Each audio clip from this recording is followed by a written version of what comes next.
Hey yo guys, what's up and welcome back to Toe Tags Metal Reviews, and today we're giving you guys our first impressions of the brand new album from Nile titled Vile Nilotic Rites.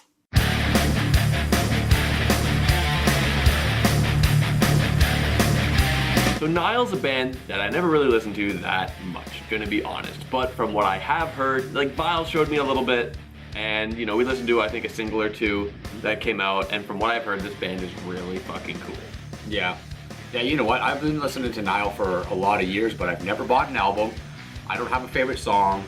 It's one of those bands where like, I'll put on a playlist, throw it on, have it on in the background, just let it go, and just enjoy it. So, as far as the discography goes, I couldn't tell you what their good albums are, bad albums, anything like that. But yeah, we listened to a couple singles off this one. They slammed, they were awesome, and I'm looking forward to this first impression. Yeah, so with that being said, we're going to listen to the album for the very first time in its entirety, and we'll be right back to give you guys our first impressions, so stay tuned.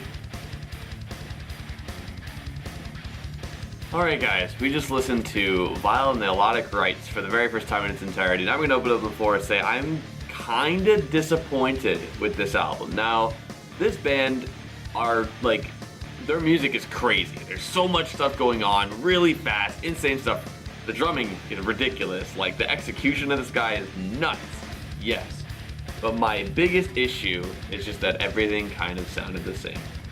And it was by the fourth track, Seven Horns of War, is when I really started to feel the effects of that. Like sometimes with albums like these, it starts out really good, I think, oh wow, this is really cool, but then I start to realize every song starts to do the same thing. Yeah. And then I just start to get a little bored of it, and that just kept happening throughout the album. Like by the time we got to, you know, the Imperishable Stars Are Sickened, which is the second last track, I didn't really know what much else to say. Like, yeah, I just kind of found the same things happening in almost every single song. But that one specifically had some clean vocals in it, which I found interesting, because through the entire album, my issue with the vocals is that there's not much of a dynamic with it. It's kind of like the same scream, and then there's a growl, and that's just kind of it. Yeah.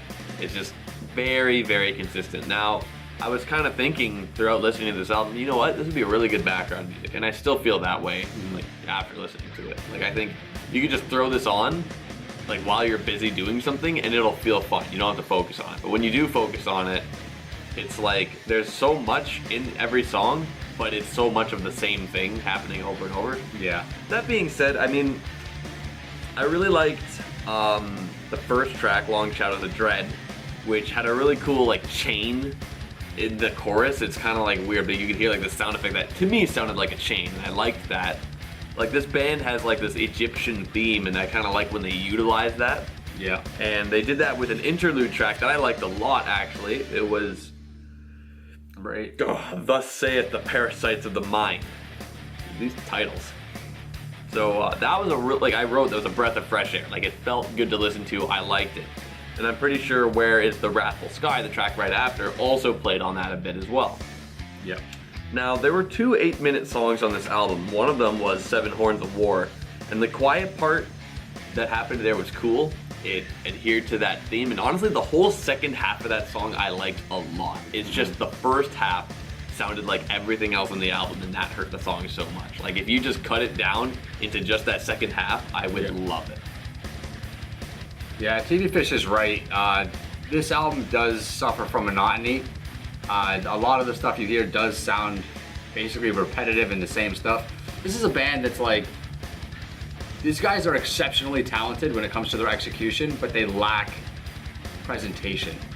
Whereas, for me personally, if I listen to a band like Dying Fetus or Cattle Decapitation or something like that, who share the genre, those bands have a lot more substance to the music. There's a lot more going on that you can kind of enjoy and comment on, where this is just kind of like, it's a lot of technicality and a lot of just fierceness, but it's just that all the time. Yeah. Right? And it starts to get really almost boring. And it made me realize, listening to this album, why Nile's always been a background band for me. It's always been, like I said at the beginning of the video, it's always been a band I just throw on a playlist and just let it go. Right? I've never picked up an album, never focused listened on it, because I feel like when I do that, I get bored pretty fast. Now, I will say that even though the album is very, very kind of mundane, there is quite a bit of stuff sprinkled throughout that does add a bit of texture here and there. Like there's some sitar in there, there's a bit of big band sound. Yeah. You hear some horns, you hear some... Horns are good. You hear some different styles of percussion here and there. There's some slight variations in vocals. You said there was a clean vocal on one song. There was a chanting part or a hymning part on one part of a song. But it wasn't enough. There's some good riffs sprinkled in through there as well. That was one note I wrote several times, was that the riffs were cool.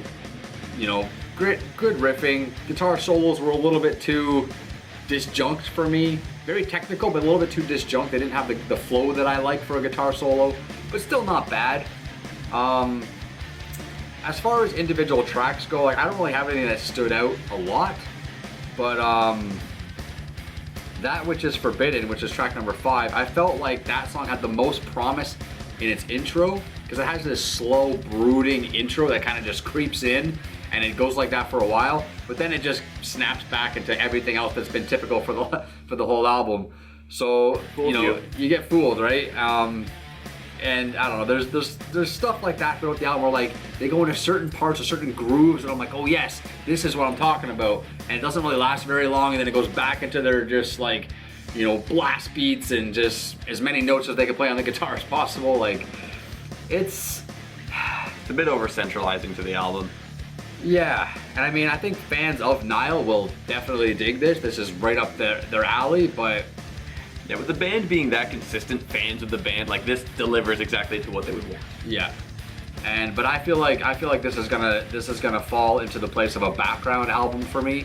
Anytime throughout this week when we're reviewing this, that I put this album on specifically to listen to it and pay attention to it, I'm gonna get bored pretty fast and I'm gonna want to turn it off or turn something else on. And I don't like doing that. That's not good.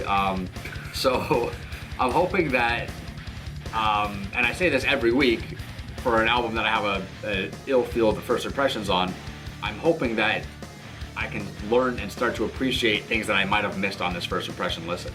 Yeah, and every album has that potential, like no matter what, no matter how much we might dislike an album on a first impression. Yeah. Like we've had so many examples on this channel where that's exactly happened. Like who knows, a week from now, this album could be a toe tag album for both of us.